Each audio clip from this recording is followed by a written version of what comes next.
Je vais présenter ma collègue Catherine Boyssens, qui est agronome et qui travaille chez Nature et Progrès depuis de nombreuses années et qui est en charge du projet Vers une Wallonie sans pesticides et du projet Plan B. Et c'est elle qui va introduire un peu le panel de cet après-midi, qui est destiné à exposer un peu les pistes pour s'affranchir des pesticides PFAS et des pesticides en général. Alors, on aura 5 intervenants cet après-midi. J'ai l'impression qu'il y a un écho. Et puis on aura une séance de questions-réponses avec ces 5 intervenants avant de donner la parole pour une dernière partie à Martin Dermine de Pan-Europe et aux ministres et représentants des ministres de l'Environnement et de la Santé et de l'Agriculture. Alors, Catherine, je te donne la parole. Merci. En route vers une Wallonie sans pesticides, donc c'est le projet que Nature et Progrès mène déjà depuis 8 ans. Alors, comme on a pu voir ce matin, longuement, de nombreuses études ont montré en effet que les pesticides et engrais chimiques de synthèse ont des effets toxiques sur notre environnement et notre santé. Alors, dans ces pesticides, il y a les pesticides PFAS qu'on a pu également retrouver dans une de nos études, l'étude Plan B. On a recherché 7 pesticides PFAS et on les a tous retrouvés dans les substrats d'abeilles. Donc on a utilisé l'abeille comme indicateur de l'environnement parce que l'abeille, elle va partout. Et donc, avec ce qu'elle a pu récolter, le pollen, etc., qu'elle a pu récolter dans l'environnement, elle nous a montré qu'on avait toute une série de PFAS dans notre environnement. Alors, dans les 7 pesticides qu'on a retrouvés dans notre environnement, on peut voir, j'ai mis en rouge, ceux qui font partie des 10 pesticides PFAS les plus vendus en Belgique. Donc voilà. Et pourquoi donc ce projet Vers une Wallonie sans pesticides? Donc ce projet est un projet de société qui est né face à l'urgence de mettre en lumière une agriculture durable et indépendante d'intrants chimiques de synthèse. Alors cette agriculture, c'est l'agriculture biologique qui développe des techniques innovantes depuis 50 ans.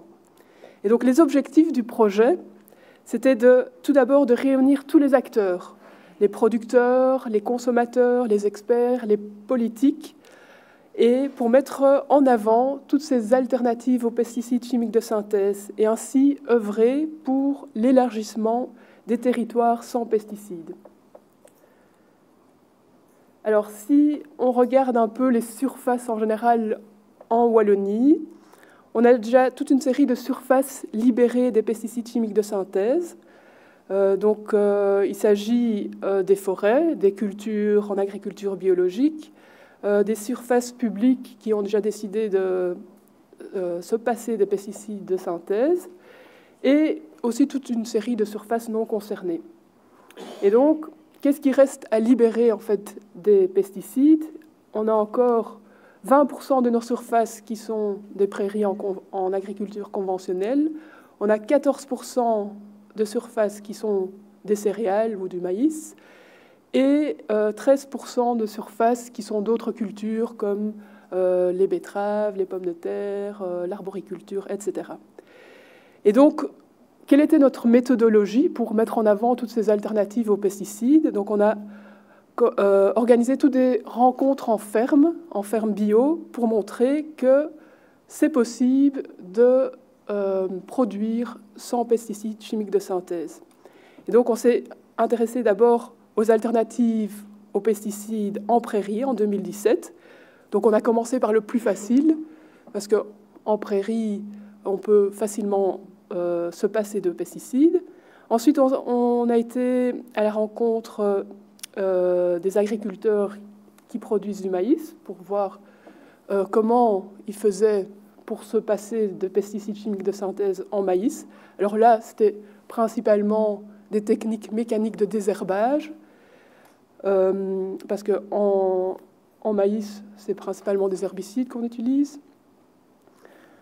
On a également vu qu'on pouvait trouver une alternative au maïs Il y a des céréales qui peuvent remplacer, par exemple, le maïs, parce que c'est quand même une culture aussi très consommatrice en eau. Ensuite, en 2019, on s'est intéressé aux alternatives aux pesticides en céréales. Et donc là, on a été dans toute une série de fermes bio qui nous ont montré que c'était possible et économiquement viable aussi. Ensuite, en 2021, on s'est intéressé aux alternatives aux pesticides en pommes de terre et légumes plein champ. Alors là, ça devient un peu plus compliqué, mais c'est possible. Et l'année dernière, on a fait toute une série de rencontres dans des vergers pour montrer que c'est possible de se passer de pesticides en verger également. Parce qu'il faut savoir que c'est dans les fruits, en arboriculture, qu'on utilise le plus de pesticides. Et donc cette campagne, en quelques chiffres, c'est 8 ans de rencontres en ferme organisées entre 2017 et 2025. Ce sont 860 participants rassemblés, dont 282 agriculteurs et étudiants en agronomie, 257 experts et 322 consommateurs. Ce sont 50 producteurs wallons accueillants et témoignant de la faisabilité de produire sans pesticides chimiques de synthèse. Ce sont 15 partenariats avec des centres pilotes, des structures d'accompagnement wallons, des centres de recherche wallons et des conseillers indépendants.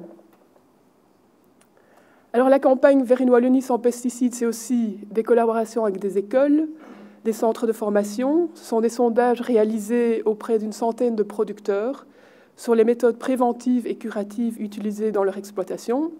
Ce sont des matinées de restitution rassemblant au total une centaine de participants et près d'une centaine d'articles traitant sur les alternatives aux pesticides chimiques de synthèse. Donc on a une diversité de brochures, d'articles, de vidéos qui mettent vraiment en avant toutes ces alternatives. Alors, la force de ces rencontres, donc le bilan après 8 ans, c'est vraiment la force du témoignage, d'expérience des agriculteurs. Donc on a été vraiment sur le terrain, on a eu des démonstrations sur le terrain, et également le fait de rassembler plusieurs publics. Donc on a rassemblé la recherche, les producteurs, les consommateurs, les centres pilotes, les écoles d'agriculture, les décideurs politiques, etc.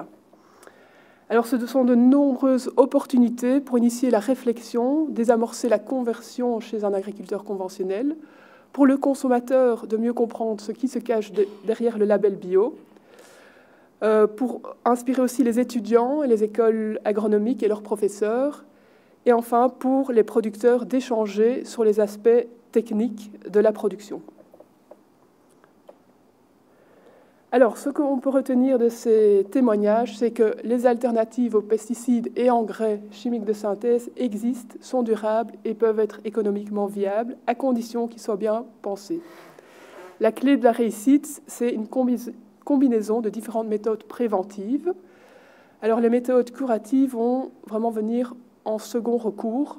Donc, ce sont plutôt des méthodes de rattrapage si les méthodes préventives n'ont pas fonctionné. Alors, les méthodes préventives doivent être réfléchies en amont de l'implantation des cultures, à différentes échelles. Donc, au niveau de la rotation, donc c'est quoi une rotation? Donc, au sein d'une même parcelle, c'est la succession de cultures.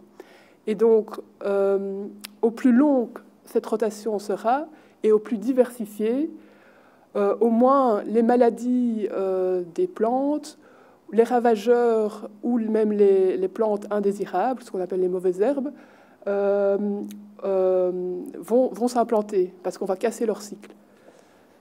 Alors, également au niveau du parcellaire agricole, par exemple le morcellement, l'implantation des haies. Morcellement, ça veut dire qu'on va faire des plus petites parcelles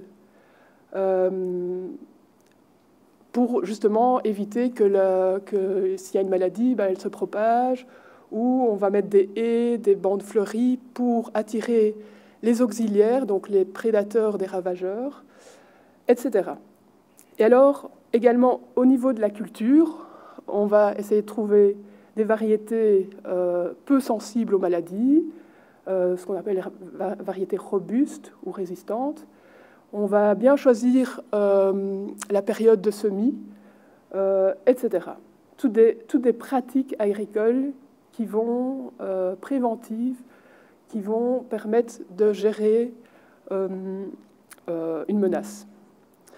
Alors, les méthodes sont globalement communes, mais chaque producteur va produire à sa manière, en fonction des conditions pédoclimatiques, en fonction de son environnement, en fonction de ce qu'il dispose au niveau de sa ferme, etc.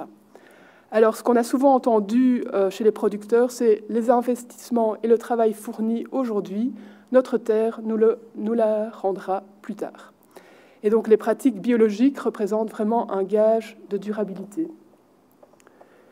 Alors aussi, très important, il faut être au plus proche de sa terre, connaître son environnement, son sol, savoir reconnaître les ravageurs et leur cycle de vie, les pathogènes, les adventices, ou ce qu'on appelle les mauvaises herbes, mais aussi intégrer au maximum la biodiversité.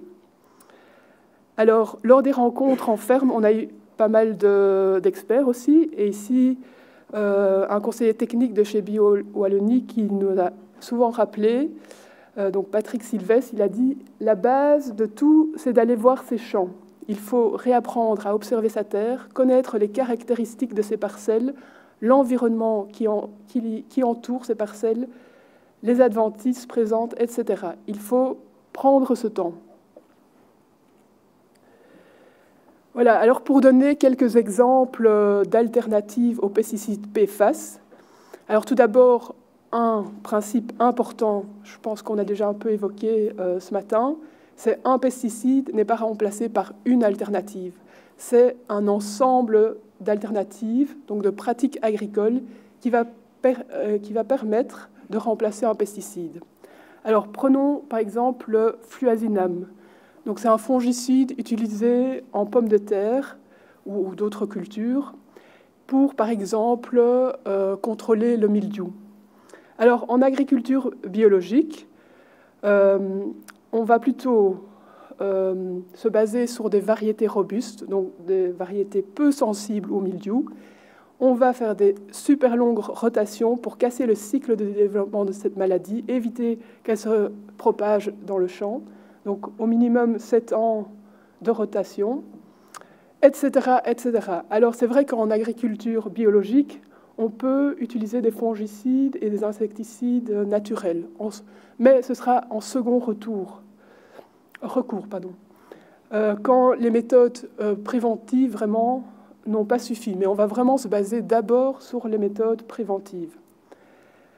Ensuite, un autre exemple, le flufénacée. Donc un herbicide utilisé pour contrôler, par exemple en maïs, pommes de terre ou céréales, du vulpin. Enfin, c'est une plante indésirable. Alors, qu'est-ce qu'on va faire en agriculture biologique? On peut, en général, en agriculture bio, il n'y a pas d'herbicide, même naturel. Alors, qu'est-ce qu'on va faire en général? C'est du désherbage mécanique, mais pas que. C'est pas que du désherbage mécanique qu'on va faire. On va essayer de prendre des variétés couvrantes pour éviter qu'il y ait des trous et donc que des plantes indésirables viennent s'implanter. On va bien réfléchir sa rotation, éventuellement mettre de la luzerne en début de rotation, faire des associations de cultures, etc. Enfin, toute une série de pratiques agricoles qui vont permettre de remplacer ce pesticide.